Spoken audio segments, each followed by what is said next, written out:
Hello friends, मैं आपका mentor AK Singh और आज फिर हम अपने DSSB यानी DSSB TGT SST की तैयारी करेंगे। और TGT SST में हम क्या देख रहे हैं, NCERT कवर कर रहे हैं, यानी कि NCERT कवर कर रहे हैं। और क्लास 8th की हम NCERT देख रहे हैं पॉलिटिकल साइंस की, ठीक है। और ये पॉलिटिकल साइंस की NCERT आपके PGT यानी PCT पॉलिटिकल साइंस में भी उपयोगी रहेगी।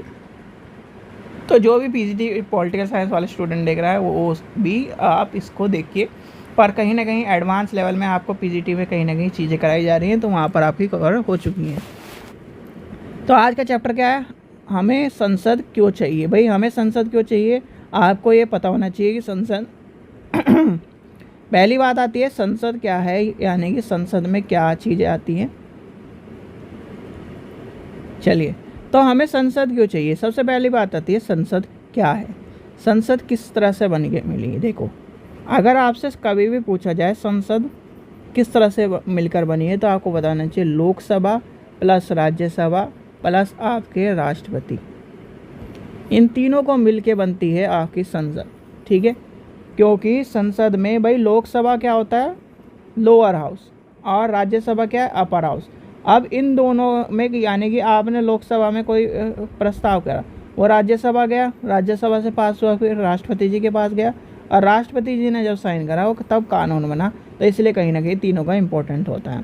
और लोगों को क्या, यानी कि आपने ये पता है, यानी कि आपको पता है कि हमारा जो देश आज़ाद हुआ था उसमें जो संविधान बना था उसमें कहीं ना कहीं चीज़ें आपको पता है कि भाई आज़ाद कब हुआ, यानी कि आज़ाद हुआ था हमारा 15 अगस्त 1947 को। हमारा संविधान बनकर कब का तैयार हुआ, 26 जनवरी लागू हुआ 26 जनवरी 1950 को। बन के कब तैयार हुआ, 26 नवंबर 1900 यानी 49 को। तो ये आपके कहीं ना कहीं चीज़ें आती है। अब हमारी संसद में जो, यानी कि संसद का जो, जैसे अभी क्या हो रहे हैं, अभी आपके PMG के चुनाव हो रहे हैं, यानी कि आप क्या कर रहे हो, PM के लिए वोट डालने जा रहे हो।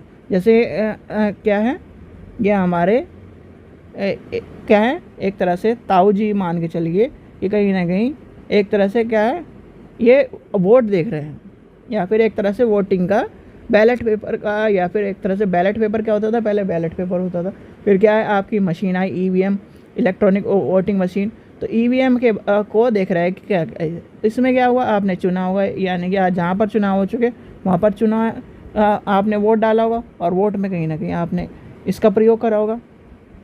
आप वहाँ पे क्या चुन रहे हो, अपने PM को चुन रहे हो। तो क्या कर रहे हो, संसद में जो कहीं ना कहीं संसद में जो लोअर हाउस है, लोअर हाउस में कौन बैठता है, PM बैठते हैं, ठीक है। तो आपको ये पता होना चाहिए लोअर हाउस में आपके PM जी बैठते हैं। तो ये सही कहीं ना कहीं चीज़ें पूछी जाती है, आपकी आती हैं। जैसे ये आपका क्या है, जैसे अभी क्या है, ये आपके पुराने ज़माने में कब का है ये सीन, कहीं ना कहीं मान के चलिए आज से 10-15 साल की बात होगी। तो अभी भी कहीं ना कहीं जहाँ पर सुविधाएं नहीं है, जहाँ पर कहीं ना कहीं गाड़ियाँ उपलब्ध नहीं हो रही है, तो वहाँ पर इन्हीं सब चीज़ों का उपयोग कराया जा रहा है, ठीक है। तो ये आपको पता होना चाहिए। चलिए आगे चलते हैं। फिर आता है यानी कि आपका निर्वाचन क्षेत्र। निर्वाचन क्षेत्र में कहीं ना कहीं आपको पता होना चाहिए निर्वाचन क्षेत्र क्या होता है। निर्वाचन क्षेत्र एक तरह से जैसे मान के चलिए, यानी कि जहाँ पर आप क्या करके आए हो, वोट डाल के आए हो। जैसे मान के चलिए ये पूरा का पूरा UP है। अब UP में आप क्या कर रहे हो, इस जगह रह रहे हो। अब इस जगह पे आपका क्या है, इस जगह में आप इस क्षेत्र में रह रहे हो, तो आपका क्या होगा, ये निर्वाचन क्षेत्र होगा कि यहाँ पर आप क्या करोगे, निर्वाचन क्षेत्र के रूप में काम करोगे। फिर आपका आ जाएगा क्या है, यानी कि राज्य विधानमंडल और संसद लोकसभा के बीच में फ़र्क क्या है। इसमें कहीं ना कहीं एक तरह से आपको पता होना चाहिए भाई, एक लोअर हाउस है, एक अपर हाउस है, ये सारी चीज़ें पता होनी चाहिए।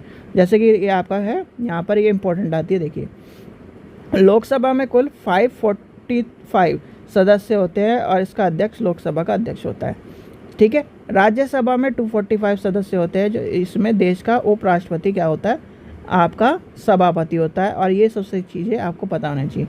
अब जब आपकी दोनों कंबाइंड बैठक होगी, तो कंबाइंड बैठक में कौन आएगा, ये आपको मैंने करवा चुका है। कंबाइंड बैठक में आपका लोकसभा का स्पीकर क्या करेगा, उसको पूरा यानी कि उसका कार्य संभालेगा, ठीक है, संसद की भूमिका, ठीक है।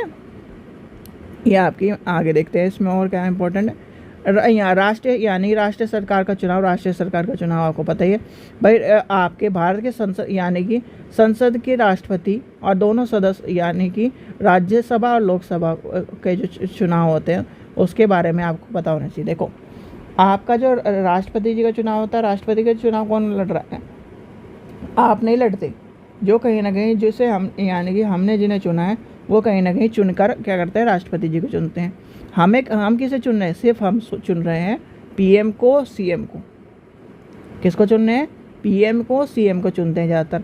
और आपका यानी कि एक तरह से, और ये कहाँ बैठ रहे हैं? आपके लोअर हाउस बैठ रहे हैं, ठीक है। तो इस चीज़ का भी ध्यान आपको रखना चाहिए। जैसे कि ये क्या है, यानी कि ये आपका राष्ट्रपति भवन है। और राष्ट्रपति भवन बनवाया किसने था? दूसरा कंडीशन ये वाली, हाँ एक ये वाली आती है, यानी कि सदस्य, यानी कि 12 सदस्य और 2 सदस्य वाली कहानी आपको पता होगी। जो क्या है, राष्ट्रपति मनोनीत करते हैं। क्या करते हैं? 12 सदस्य आपके कहाँ पर करते हैं? राज्यसभा में, ठीक है। ये वाला आपका क्वेश्चन आपसे पूछा जाता है। और देखते हैं इसमें क्या इंपॉर्टेंट है। मैक्सिमम ज़्यादातर पॉलिटिकल में कम ही क्वेश्चन मिलते हैं टीजीटी में, क्योंकि सारा क्वेश्चन पेपर आता है आपका कहाँ से? हिस्ट्री से। फिर आता है दूसरा नंबर आपका आ जाता है ज्योग्राफी से। आगे चलते हैं। चलिए, इसमें कहीं ना कहीं जो चीज़ें इंपॉर्टेंट थी वो आपको बता दी। जैसे आपका गठबंधन, गठबंधन आजकल एक चीज़ चल रही है, गठबंधन भैया, कि गठबंधन की सरकार बनाएंगे। गठबंधन की सरकार का मतलब ये होता है, जैसे कि मान के चलिए ये है क्षेत्र, यहाँ पर 50 मेंबर हैं। अब आपको पास होने के लिए या फिर एक तरह से सरकार बनाने के लिए 60% वोट चाहिए, या फिर मान के चलते चलो 50% वोट चाहिए, ठीक है। अब यानी कि 4 आदमी, ए आदमी, बी आदमी, सी आदमी, डी आदमी वोटिंग पे है। अब 50 आदमियों को चुनने के लिए इनमें से 4, यानी कि 4 तो वैसे कम हो गए, या फिर एक तरह से मान के चलिए 49 कम हो गए, क्योंकि एक आदमी तो अपने आप को यानी कि अपने आप को वोट देगा, औरों को वोट नहीं देगा। चलो मान के चलो 50 के 50 वोट डाले, ठीक है। हमने डाले 50 में से 50 वोट डाले। अब पहले आदमी को मिले जी 10 वोट, ठीक है। दूसरे आदमी को मिले जी 19 वोट, ठीक है। अब तीसरे आदमी को मिले जी 11 वोट, ठीक है। तो 11 यानी कि 11 और यानी कि 20, 20 हो गए, 30, 40। अब बचे कितने? 10, यानी कि इसे मिल गए जी 8 वोट, 2 वोट डले नहीं। अब क्या कर रहे हैं, यानी कि सरकार की 25 से ही है, ठीक है। तो अब इन्होंने क्या करा, 25 के लिए या तो ये इससे मिल जाए, तो यहाँ पर क्या हुआ, यानी कि ये हो गए 29 वोट। अच्छा, ये कितने थे? हमें 25। तो ये क्या हो गया, यानी कि इन 2 आदमियों ने गठबंधन करके सरकार बना ली। तो ये, या फिर इन 2 आदमियों ने गठबंधन करके सरकार बना ली। ये 2 आदमी तो बना नहीं सकते। तो इसलिए क्या कहते हैं, यानी कि गठबंधन का आपको क्वेश्चन आ सकता है। गठबंधन क्या होता है? एक तरह से, तो यानी कि आपकी जोड़ तोड़ के सरकार, यानी गठबंधन का मतलब है एक तरह से जोड़ के सरकार बना ली। तो कहीं ना कहीं आपको ये क्वेश्चन आपको देखने के लिए मिला भी होगा।